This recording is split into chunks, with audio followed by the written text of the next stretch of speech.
अगर आप भी चाहते हैं बिट्टू मलंगिया इंटरटेनमेंट का ऑडियो वीडियो सबसे पहले आप तक पहुंचे, तो लाल बटन को दबाकर चैनल को सब्सक्राइब करें और बेल आइकन दबाना ना भूलें। Presented by Bittu Malangiya entertainment.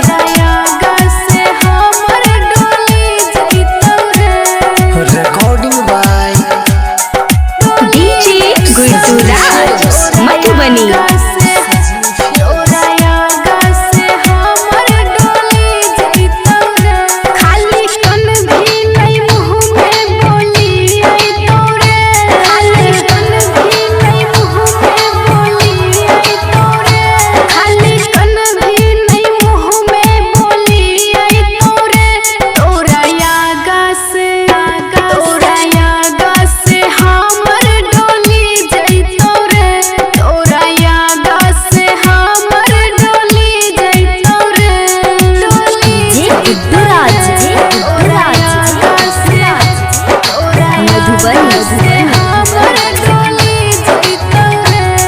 Presented by Bittu Malangiya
Presented by Bittu Malangia.